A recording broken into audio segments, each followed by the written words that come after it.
राधे राधे, हर हर महादेव। आप सभी को षटतिला एकादशी की ढेर सारी बधाई। मित्रों, धार्मिक शास्त्रों में षटतिला एकादशी का अत्यधिक महत्व माना जाता है। इससे संबंधित मान्यता के अनुसार जितना पुण्य हजारों वर्ष की तपस्या, कन्यादान और स्वर्ण का दान करने के उपरांत प्राप्त होता है, उससे कहीं ज्यादा पुण्य फल एकमात्र षटतिला एकादशी का व्रत उपवास रखने से प्राप्त हो जाता है। आइए जानते हैं षटतिला एकादशी व्रत की पौराणिक कथा। षटतिला एकादशी व्रत कथा के अनुसार प्राचीन काल में मृत्यु लोक में एक ब्राह्मणी रहा करती थी। वह सदैव व्रत किया करती थी। एक समय वह 1 महीने तक व्रत करती रही। इससे उसका शरीर अत्यंत दुर्बल हो गया। वह अत्यंत बुद्धिमान थी, लेकिन उसने कभी भी देवताओं या ब्राह्मणों के निमित्त अन्न या धन का दान नहीं किया था। इससे भगवान ने सोचा कि ब्राह्मणी ने व्रत आदि से अपना शरीर शुद्ध कर लिया है, अब इसे विष्णु लोक तो मिल जाएगा। परंतु इसने जब कभी अन्न का दान ही नहीं किया तो इससे तृप्ति होने का बेहद कठिन कार्य है। ऐसा सोच के प्रभु ने अपने भक्त के निमित्त भिखारी का वेश धारण करके उस ब्राह्मणी के पास आए और उससे भिक्षा मांगी। ब्राह्मणी, महाराज किस लिए आए? भगवान ने कहा मुझे भिक्षा चाहिए। इस पर उसने एक मिट्टी का ढीला उनके भिक्षा पात्र में डाल दिया और उसे लेकर प्रभु स्वर्ग लौट गए।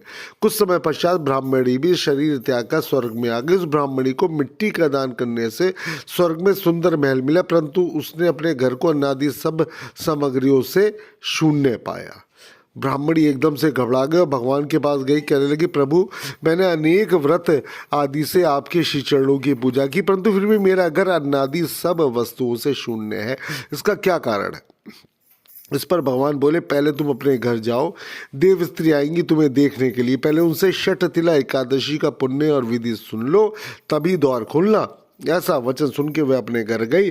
जब देव स्त्रियां आई और द्वार खोलने को कहा तो ब्राह्मणी बोली, आप मुझे देखने आई हैं तो षटतिला एकादशी का महात्म्य मुझसे कहिए।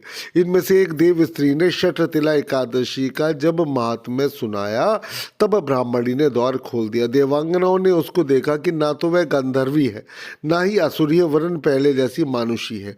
उस ब्राह्मणी ने उनके कथनानुसार षटतिला एकादशी का व्रत किया। इसके प्रभाव से वह सुंदर और रूपवती हो गई और उसका घर अन्नादि समस्त सामग्रियों से युक्त हो गया।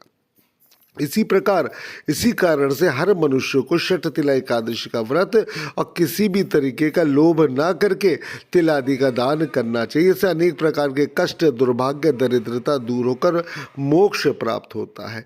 इस दिन पूजा, हवन, प्रसाद, स्नान, दान, भोजन और तर्पण में तिल का उपयोग किया जाता है।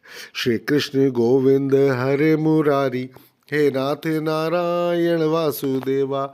हरे कृष्ण कृष्ण कृष्ण हरे हरे, हरे राम राम राम हरे हरे, हरे राम राम राम हरे हरे।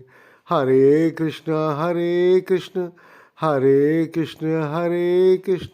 कृष्ण कृष्ण हरे हरे।